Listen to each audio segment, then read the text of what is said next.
I'm Lindsay Dreyer, founder of Happy Agent Co., where we empower women in real estate to build financial independence, lead with authenticity, and create joyful lives and businesses. Each week, I'll bring you bold conversations, actionable strategies, and the inspiration you need to build a business that supports your life, not the other way around. This is the podcast for women like you who want more than success. They want freedom. They want to make an impact. And more importantly, they want to do it all without sacrificing their happiness. Welcome to Happy Agent Co., where success is unapologetically yours. Welcome to the inaugural episode of Happy Agent Co., the podcast. I am so excited that you are here. I thought what we would do to kick off this first episode is to talk about the origin story. Everyone loves an origin story. Mostly it's for superheroes. Admittedly, I am not a superhero. I like to think I'm fairly good at real estate, but I will let you be the judge of that over the course of our time together. So how did we get here? How did I get here? What I am going to get into is the story of how being a joy chaser is the key to having a life and a business that you love. It is so crucial as a real estate agent, not only for your longevity in this business, to enjoy the business. If you think back to the beginning of your career, think about how much excitement, how much happiness, how much zest for life you had. It is all about bringing back that feeling because that feeling is magnetic and it's also really good for you. Like you probably really, really love feeling that way. So to kick the story off, we're going to flash back to the early 2000s, 2004 to be precise. I was a senior at the University of Maryland and I had one goal. My goal was to make six figures. I wanted to make bank because I thought that money was the ultimate goal and it was going to give me so much freedom. Now, I really only had two choices in terms of career path: getting out of the University of Maryland. Shout out to the Terps. I could sell drugs, and I'm not talking illegal ones. We're talking legal pharmaceuticals. I had a job offer from Eli Lilly, or I could sell homes. I had a job offer from Pulte Homes selling McMansions in the DC area. Now, you can probably guess which path I took. I decided to take the job with Pulte Homes and started selling McMansions at the ripe age of 21 years old. I will tell you, I literally had no business selling $1 million plus homes as a 21-year-old. I will say Pulte did an incredible job with their training program. Shout out, because I don't think I'd be where I am today without their mortgage training, their construction training, all of their incredible training. I will say that I did achieve my goal. However, I started making bank, which is incredible. At 22, I bought my first home. It was a townhouse in the suburbs of Virginia. And I also leased a really baller vehicle, which I bet you guys can guess what it was back then. BMW, right? It's a little X3 when those first came out. It was so cute. I thought I was hot shit, just driving around, making my money, driving in my fancy car. But there was a secret lurking inside. I was absolutely miserable. From the outside looking in, I had success, I was doing great, but real talk, I was not happy. I was living a suburban soccer mom's dream life. I would walk to the Whole Foods, I would see moms pushing baby strollers. I was absolutely miserable. And I realized money is great, but it doesn't make you happy. So that led me on my quest to be a happy person, which took me to hobbies, right? Like we have to do fun things. I couldn't control that I had to go to this job because I needed to make money to support my life, but I could control my hobbies. So I started with improv comedy. I don't know if anyone has tried this, but it is pretty scary at first because you literally have no idea what you're doing. You go on stage and then you just do stuff. I will say it's very helpful for professional reasons, to be honest. But improv was something that was very, very fun. And I was so happy when I was on stage playing with my friends, making jokes, being silly, being funny. And that brought a lot of happiness to my life. I also picked up pottery.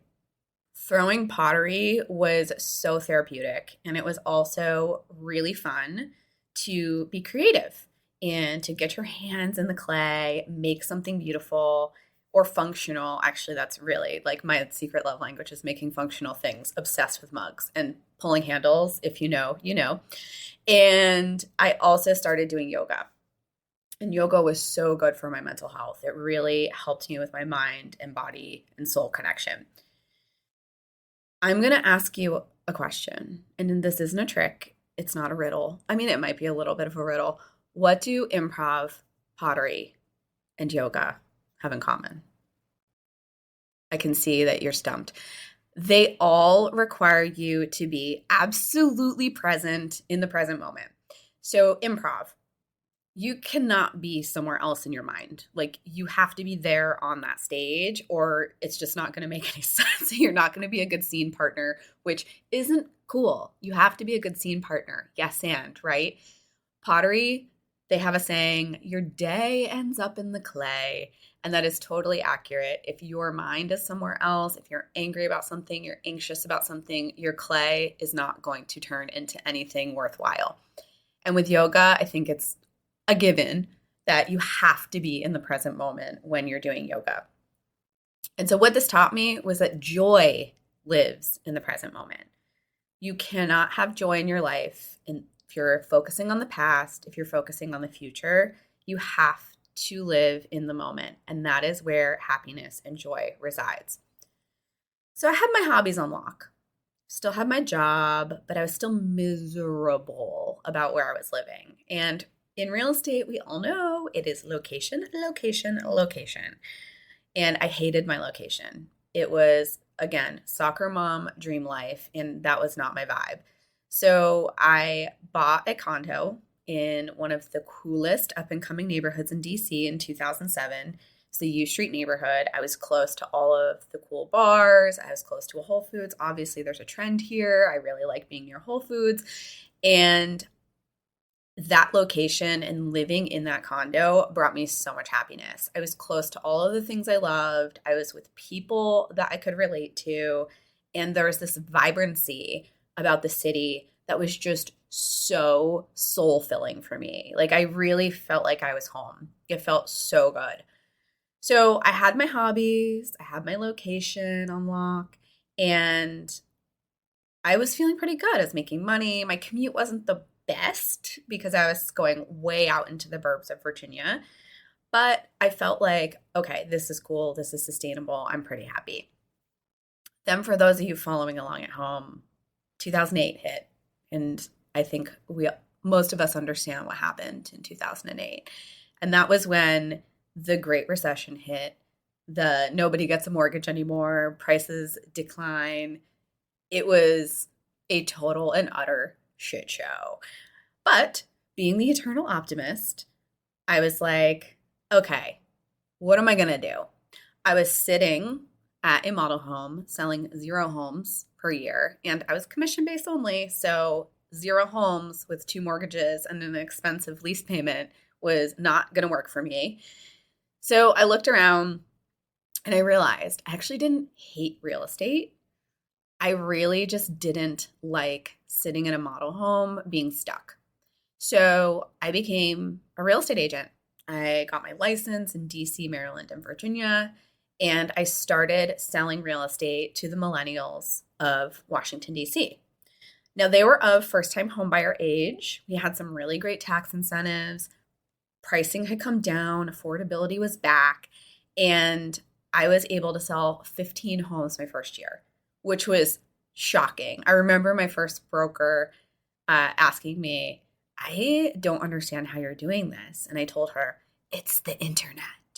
So I had a website that I had designed myself. I'd been designing websites since I was 14. So graphic design and web design and internet marketing was a huge piece of my creativity and how I was pouring into my business, which I absolutely loved. Like, online lead generation was so fun. I also loved creating good client experiences, like going above and beyond for them and making sure that they had the best experience possible. And what I ultimately loved the most was that I was able to own my own success. I was able to work and see what I was reaping from all of that hard work. It was like if I worked hard, I got rewarded for that hard work. And for the first time, I had true joy in my job. I truly, truly, truly loved being a real estate agent. And to be honest, I was living the dream. I had free time. I think I was working maybe 20 to 30 hours a week.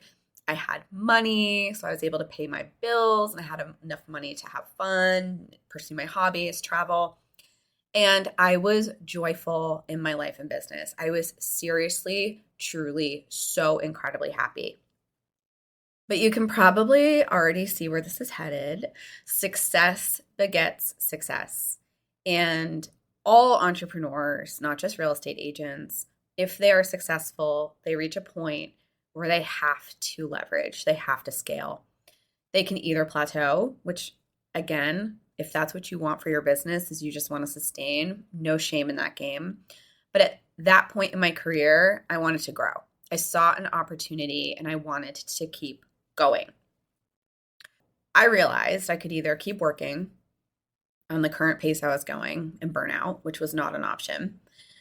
And at this point, and this is 2011, teams were not a really popular, prolific thing like they are now. So it was either start a brokerage or start referring out my excess business. And when I thought about it, I thought through, okay, what do I really enjoy about the real estate business? I love creating experiences. I love technology. I love systems. I love marketing and lead generation. And I absolutely love operations. And what I realized was that opening a real estate brokerage allowed me to do what I loved, which was run a business. I love running a business, everything about it. Like, I love wearing all of the hats. I love being in control of my destiny. I just love being an entrepreneur. So in 2011, I opened City Chic Real Estate, servicing the entire metropolitan DC area.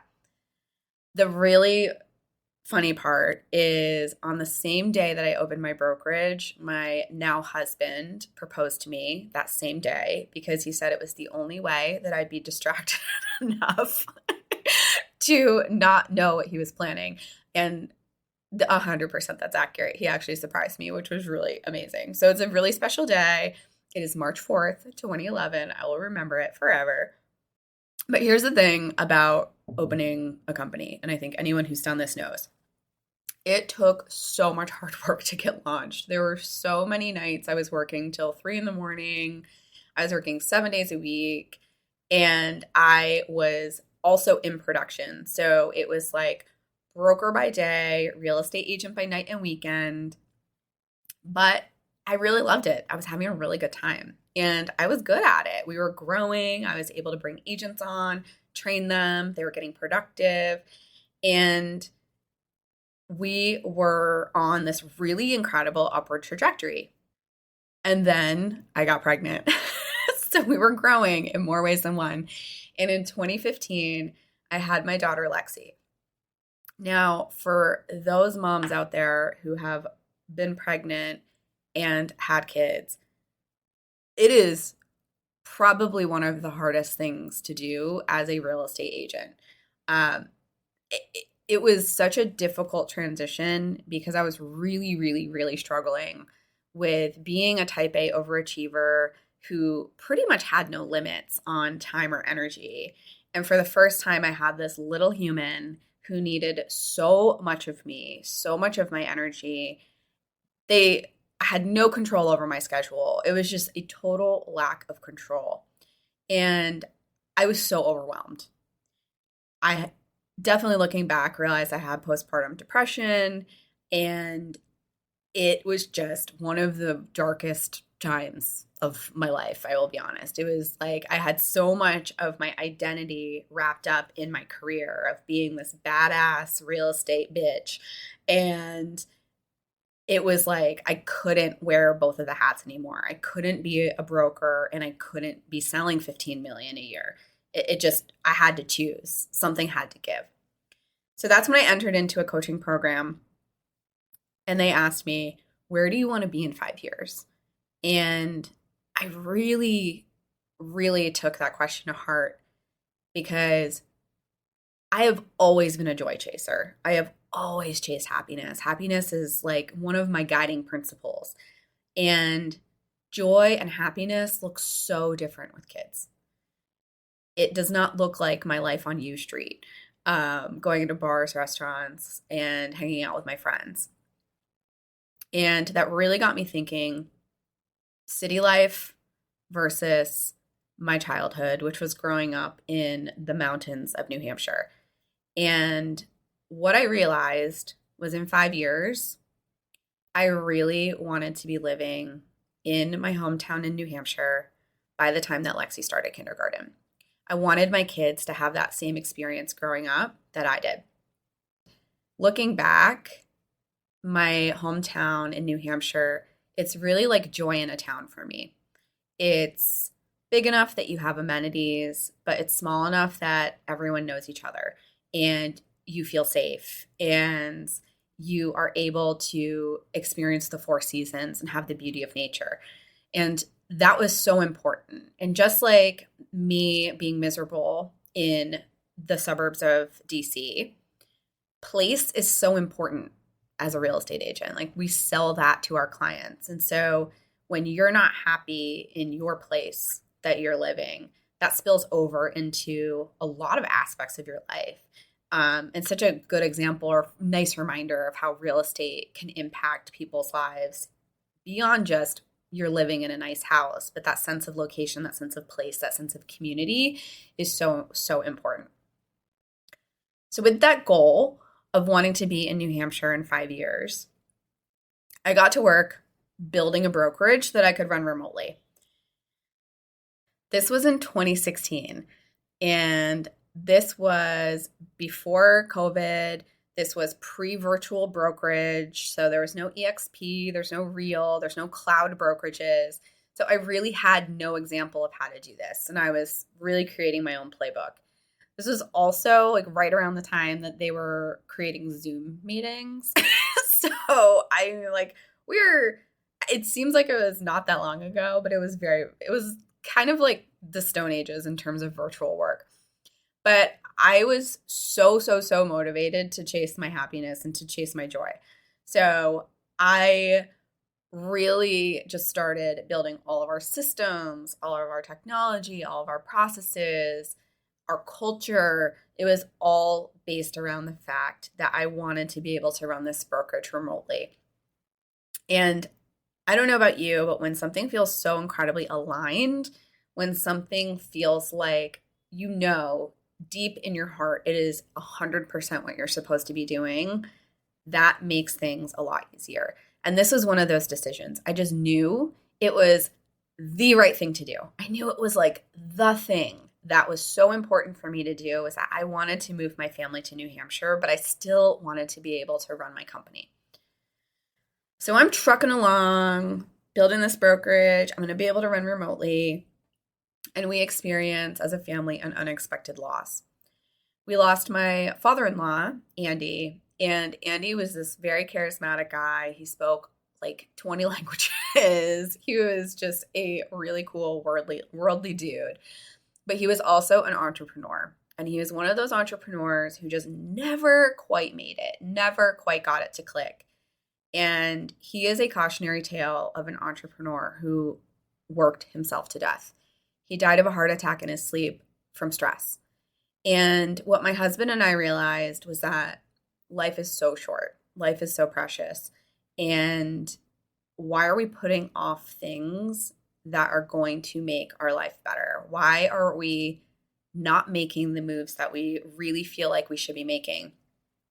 So we decided we're not postponing joy anymore. And that's like one of my favorite sayings now is don't postpone joy, just chase it. So we made one of our hugest leaps towards joy, and we listed our house in DC. And this was like 4 years before of the 5-year plan. So we didn't even reach 5 years. It was like 1 year after we set this intention. We're doing it. So we listed our house in DC and we made the big move to New Hampshire. And while we were making that move, it was I think around the time that we ratified a contract on our house, I found out I was pregnant with our son.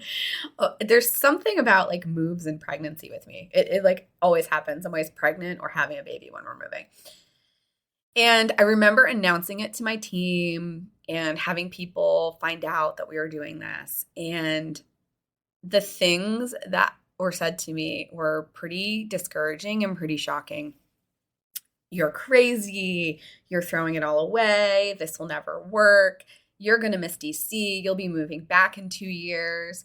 And when you chase joy, it makes people uncomfortable because joy is so incredibly personal. It's not something that's externally validated a lot of the times, and you can't always expect people to understand. But making decisions about your happiness, that's your business. Like it has nothing to do with anybody else. And if you're making it out of alignment with what you feel in your heart and your gut and just your whole being is the right thing to do, I do not think that you can go wrong. Even if it seems risky, even if it seems like you're throwing it all away to people, I really don't feel like you can go wrong. So let's fast forward to 2024, present day. We're almost closing out the year. Holy moly, it's almost done.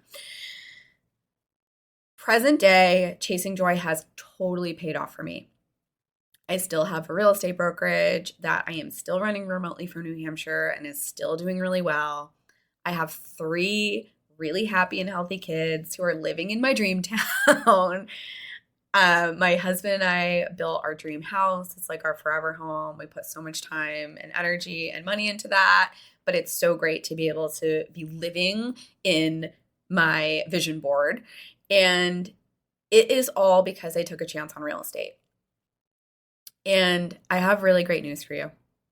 You are uniquely positioned to craft your dream life just by being in real estate. And not only craft your dream life, but your dream career. There are so many ways to do real estate and so many ways to build a career that you love. And that is why I launched Happy Agent Co. in 2023. I realized that the zeitgeist of real estate isn't about happiness. It's not about fulfillment. It's not about joy. It's about hustling.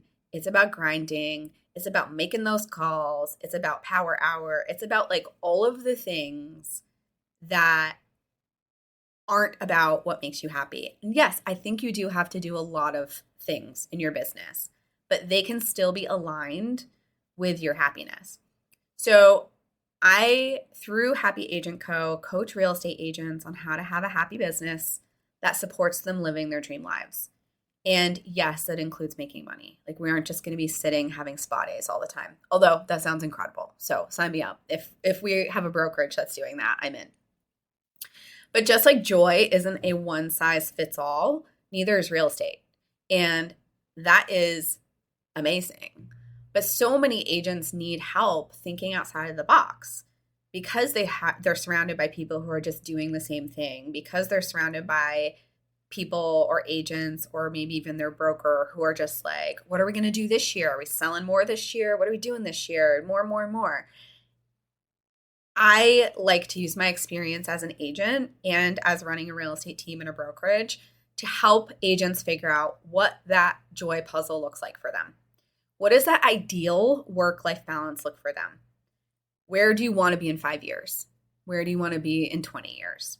What does your dream life and career look like? So while I hope we have the opportunity to work together, if you want to get a head start, I have a workbook that walks you through the 3 steps of building a happy business. It is completely free, free 99. If it's free, it's for me. And I'm going to walk you through the 3 steps. They seem simple, but they actually are pretty thought-provoking. The first is you need to follow the joy. And the first exercise you'll go through is really unpacking your life and your business, all of the tasks that you do, all of the people you deal with, the client types that you have, the lead generation that you do, all of the things that you're doing, you're going to then rank from 1 to 10 on how much you enjoy them. And if it's a 7 or above, those are your joy tasks. Those are the things you really love. Those are the things that really fill you up. If it's below a 7, you got to evaluate. Should you delegate? Should you stop doing it altogether? Which is totally an option, by the way. It's a really, really great exercise to see what you're doing, and it just unpacks everything. It's an abbreviated version of what we do in the Happy Agent Retreat Day. So I just wholeheartedly believe in it. It's so great to just take the intentional time to unpack your life and your business. So that's step 1, follow the joy. Step 2 is you need to have a 5-year vision. You need to have something that you're looking forward to, whether that's I want to have a team of 3 people and I want to be doing a little bit less production and I want to really focus on lead generation and being the rainmaker. It might be I'm heading into my retirement years. I kind of want to coast a little bit. How can I maximize my time and energy for maximum income? It could be that you want to make a move. Maybe you want to go remote like I did. There's a lot of ways that you can grow your real estate career. And so that's having that 5-year vision is so crucial. And then the last step is you got to put in the work. So you're making your plan on how you're going to implement changes in your business or restructure your business to support your vision. I'll include in the show notes a link to download the Happy Agent Workbook, which is going to lead you through these 3 steps. And again, it is completely free. Help yourself. What I know for sure is that hustling and grinding is not the only way to have success in real estate. In my experience, agents who survive the longest in this industry are the happiest ones. And I think that just goes to show that happy agents don't just survive, they thrive. Thank you so much for tuning in to this episode of Happy Agent Co. I hope you're feeling inspired and ready to take action to build a business and a life you absolutely love.